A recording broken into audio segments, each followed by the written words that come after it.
Good morning. Happy day. Hope all is well with you in all parts of the globe. This is kind of a nugget opportunity. Nugget Sunday in person is off this week.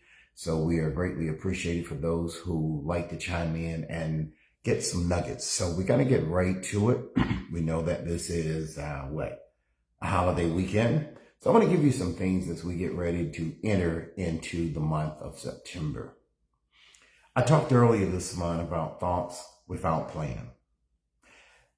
Thoughts without a plan. What does that really mean? Well, I'll give you a couple things just from a scriptorial base. It talks out of Galatians 5:1, stand fast in the liberty wherewith Christ has set you free.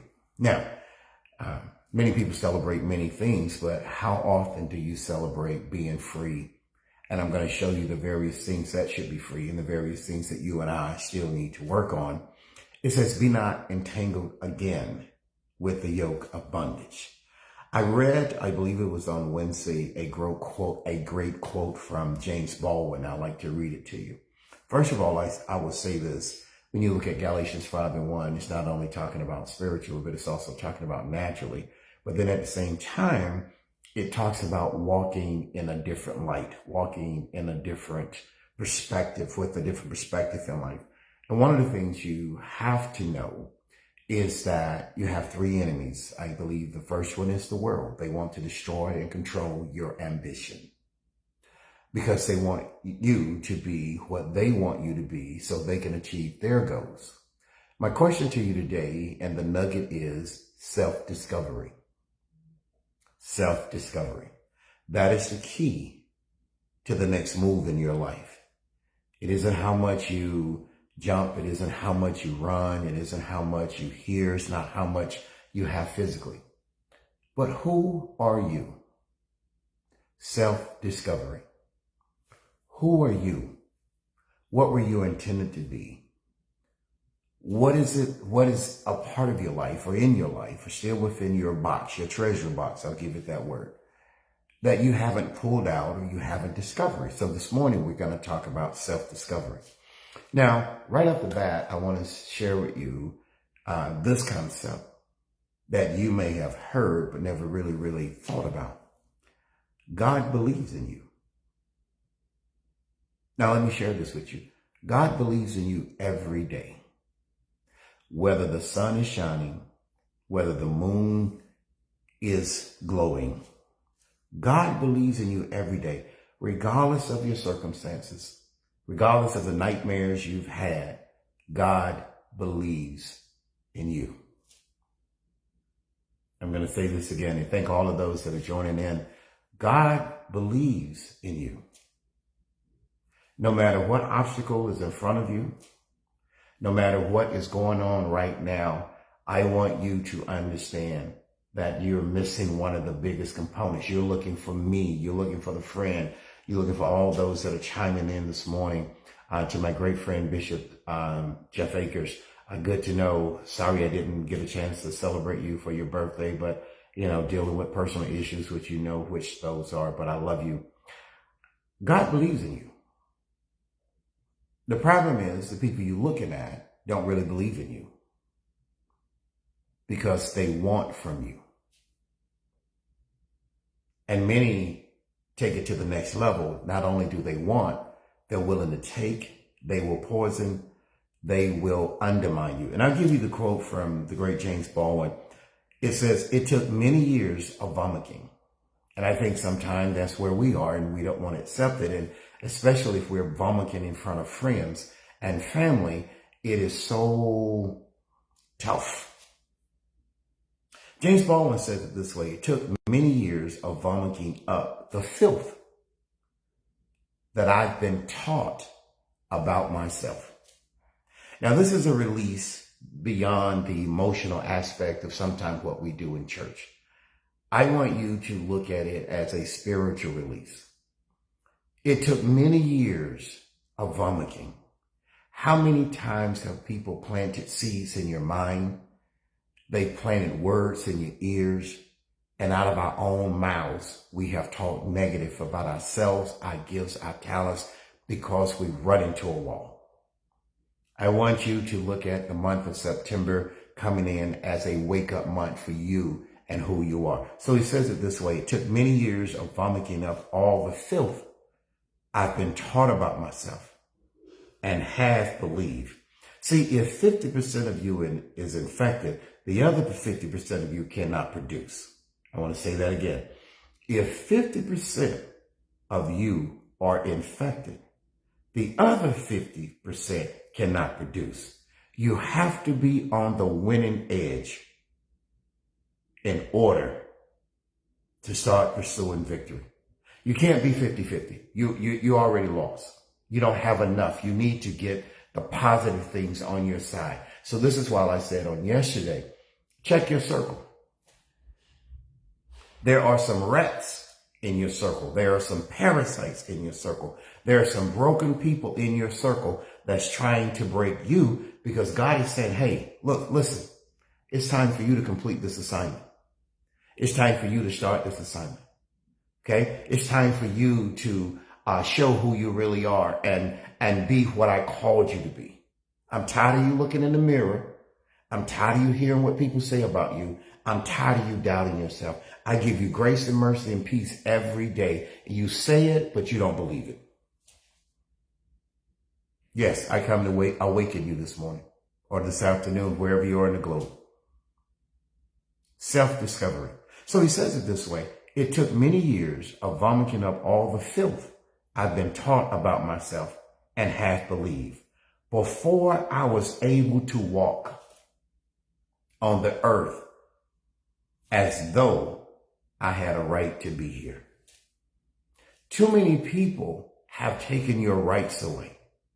Too many people are controlling your mind through their perception of you and not your reality of yourself. So I'm going to give you these things. First of all, you're going to have to quit looking and become actively engaged in your day, your moment. Without the moment, there cannot be a second. Without the second, there cannot be a minute. Without the minute, there cannot be 5 minutes. You have to live and breathe what you are and who you are every day. Now, let me tell you something. For those that really like to go a little deeper, one of the reasons you're failing is you change your personality depending upon who you're with. I'm going to look over here when I say that. You change your personality depending upon who you're with. When you get with the elite, you talk like the elite. When you get with Bubba Skillet and Booger Rats, you talk like Booger Rats and Bubba and Skillet. The problem is I have not been able to turn my mind off and on like that, because if I keep turning it off and on, I don't think my mind is going to know where it's supposed to be. You need to be who you are at the level you are every day you are living, every day that you're breathing. Why? Those that are beneath have an example to come up. Those that are up have to make room to respect who's coming. I'm going to let you sit on that one for a moment. That's why they don't respect you. It's because 1 minute you're this way, the next minute you're that way, the next minute you're this way, the next minute you're over here. You have to be consistent across the board. You can ask some of my friends, what is the real difference between Money Mondays and Little Reggie and me? That's pretty much the same. I'm going to make you think everywhere I go. Because when you shut your mind off, you shut your opportunities off. When you shut your mind off, you shut your possibilities off. When you shut your mind off, you choke yourself.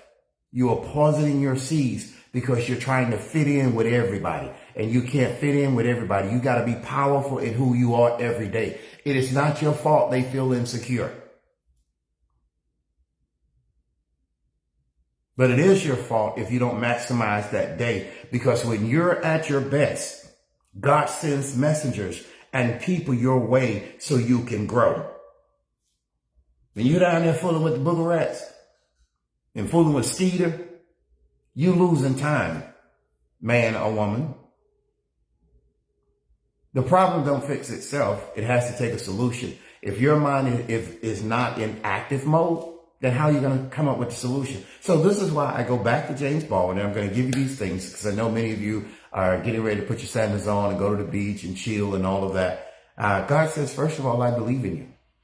And he asks you the question, do you believe in you? Now, not only do you believe in you, but do you believe in what I have gifted you?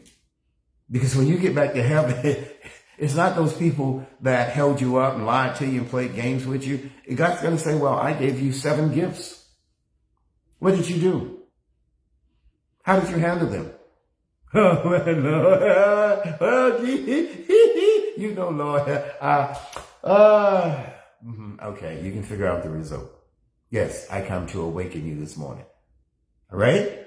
And this is what he says again. It took many years of vomiting. And that stuck with me because sometimes you've got to get out the traditions and you've got to get out of what you heard. What worked for your mother and what worked for your father will not work for you. What worked for Jack down the street will not work for you. You need to get in the face of God so you know who you are, so you believe who you are, so you can walk who you're supposed to be and live what God has called you to be.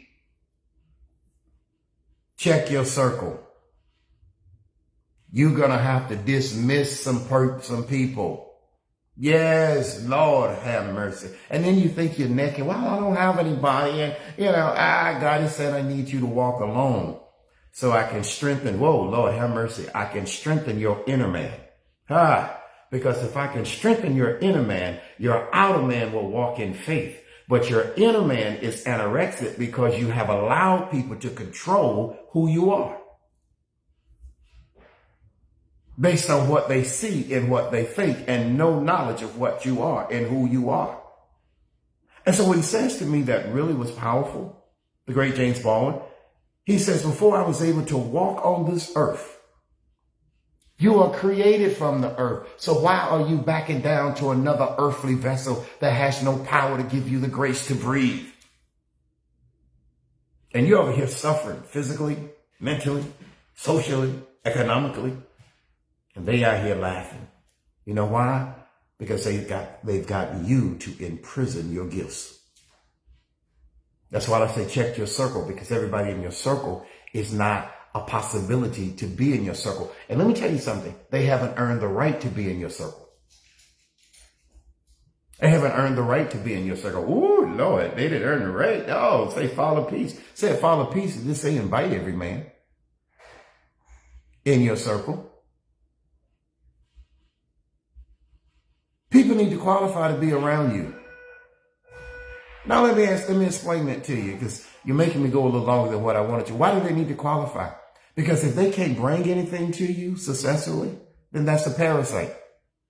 Parasites come to erode and corrode and to destroy and to take. That's what a parasite does. A parasite does not produce. And if you were made in his image, you were made to produce. So when I say walk on this earth, this is what he said. As though I had a right to be here.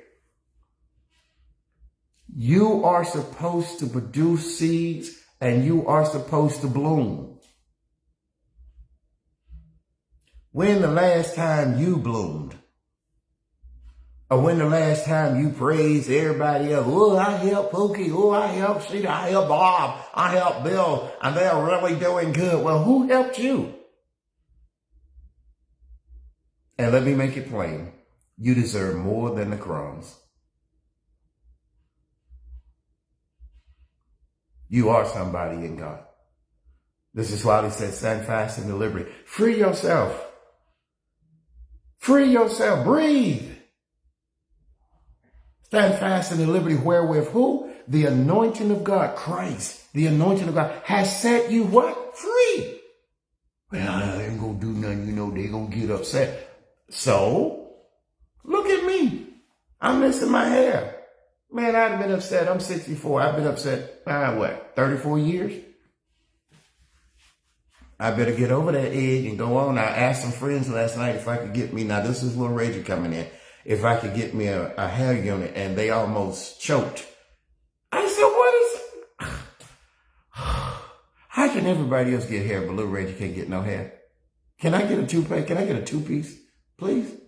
Sometime. So what I want you to do, and I'm going to give you these things and let you ride. So if you're going to learn anything today, first of all, I really want you to gather that God says to you every day, I love you. It doesn't erase challenging. It doesn't erase hurdles. It doesn't erase physical challenges. It doesn't erase mental challenges. But God says, I love you. And what he's saying to you when he says, I love you, is that I'm going to equip you to be able to walk through this. Quit trying to know the outcome before you know the input. I'll say it again. Quit trying to know the outcome before you know the input. You've got to input your faith. You've got to input your action, and then watch God work through you, because you're not going to see everything, but you need to believe everything. So I'm going to give you these 5 things, and you know what they are. First of all, I want you and I'm included in this, actively engage. In other words, quit going through the motions. Go and enjoy something. Go and feel something. Go and do something for you. All right? Find your purpose. Find who you are. Find your purpose. And then enjoyment. Enjoy yourself. Laugh. Smile. I've never seen problems fix a problem. Smile. And then you can start walking into the school of self-discovery. Now, when you walk into the school of self-discovery, there's some things that are your responsibility. Now, I'm going to give you 2 sets of these. And a lot of people, I'm not going to say theologians, but a lot of people have a challenge with this because of how they've been taught over the years. And my good friend, Bishop Jeff Akers, and we created this thing called the 4 Horsemen. He say I created it, but sometimes you got to have creative people around you to create. And he's a very creative person. So I want you to realize, number 1, God's never going to check your attitude. That's on you. You have full control over that attitude. Number 2, attitude affects your behavior. He's not going to check your behavior. That's your job. Now, the results of your attitude and the results of your behavior, oh yeah, you're going to have to pay. But he never stops you from free will. Number 3. Thank you, my good friend. Oh, this is Jeff. I thought that was Peggy. Thank you, Peggy. You know I love all of you guys. I see my other buddy on. I don't want to start nothing with her because she'll be trying to come down here and jump on me. Number 1, God's never going to adjust your attitude. That's within your self-will. So if you're writing self-will. Number 2, your attitude affects your behavior. But now let me go back and add something. What you hear and what you see are the 2 weakest parts of humanity. Sight and hearing. Because a lie will come in, but if you don't have the truth to filter it, you'll believe the lie. So you got to be careful what you hear and what you see, because 90% of what you see is not reality. It is actually a scheme. And what you hear, you need a filter to be able to dissect it. This is why we have hair in our ears sometimes. It's trying to block out some things. So your spiritual life is so weak that your natural life is full of parasites. So my good friend just asked me to help us, so I'm gonna help us. So now, God don't check my attitude. That's my choice when I wake up. All right? So my attitude affects my behavior. My behavior, my God, how many of us are failing with our focus? We can't focus. 1 minute you're cooking eggs, the next minute you're eating Cheerios, the next minute you're frying fish, the next minute you're baking potatoes. Well, what you gonna do? We having breakfast and lunch. Because most people are not focused.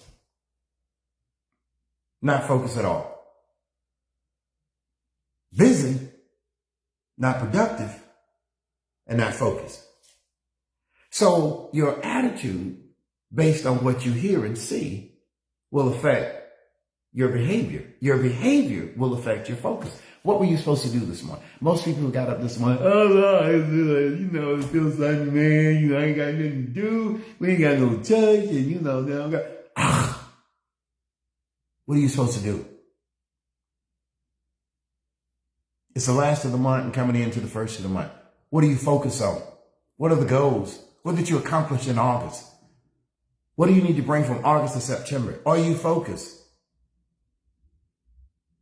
And last but not least, of the 4 horsemen, discipline. God does not control your discipline. That's on you, brother. That's on you, sister. You walk around with your Easter shoes on and your church hat. God is saying, you're not disciplined. Well, what do you mean not disciplined? You're not disciplined to the focus of life, what you should be accomplishing.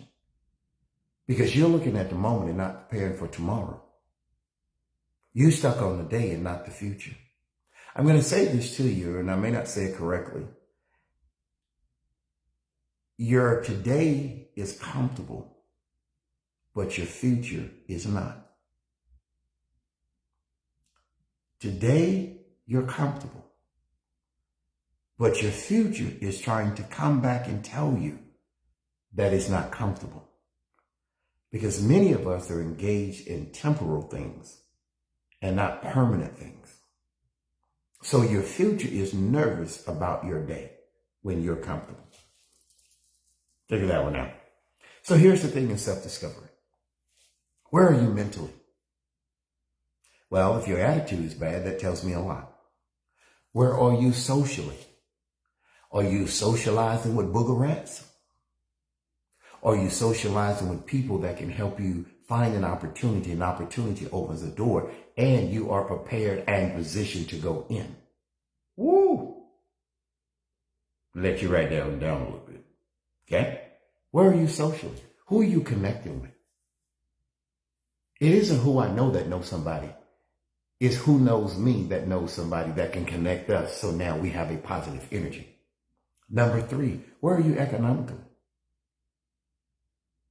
If things were to change, where would you be? How would you be? How would you be positioned? How would your family be positioned? This is why your future is nervous about your present, because you're not focused on your present, because you're somewhere trying to get your models back that you lost in your past. Where are you economically? What are you planting? And quit looking for a harvest just because you planted. Understand, study to know how long this is going to take. Okay? Number 4, physically. Are you doing the right things for your body? Because remember, your body is the temple of the Holy Spirit. This is where God comes to commune with you. And you got it all jacked up. You got fish grease, bacon grease, you got a pot of hog maws. Well, if you think about it, learn what it is. This is for Brother Ray. You got all this stuff in your system and you wonder why your brain cannot function and your body cannot flow. Are you disciplined enough to take care of the temple? Why would he allow you to stay in heaven when you wouldn't live properly in the body that he gave you? Oh, I'm going to have to look over here on that one. That was a good one. So physically, what are you doing? Are you walking? Are you riding? Are you eating properly? I would say 60% of losing weight is simple. Diet. Not diet, but what are you intaking? Yeah, I know church folks always talk about sin, but until you talk about glutton. So let me pause on that one. Let me get y'all together because y'all have made me stay here way longer than what I wanted to be here. But since I got to be here and be back at 10:30, I may as well go ahead and just, your temple. You can't look at God and ask God what's wrong when he put you in charge of the temple. Woo, Lord. He put you in charge of the temple. Your body is a temple. Yes. And some of us got too much junk in the temple. Now, last but not least, where are you spiritually? Not emotionally. Spiritually.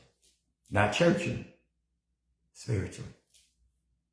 Not just speaking in tongues. Spiritually. Where are you? As I get ready to close, it is so critical that you begin to walk in self-discovery. Because I go back to what James Baldwin said. When you look at who you are, you see what's in the mirror, but you don't see the God side. He put greatness in you. There's some things that are not finished in you and they're bothering you, but because there's so much junk in the closet, you need to clean out your closet so God can have a place to commune with you. So James Baldwin said it this way. First of all, I said, God loves you and God believes in you.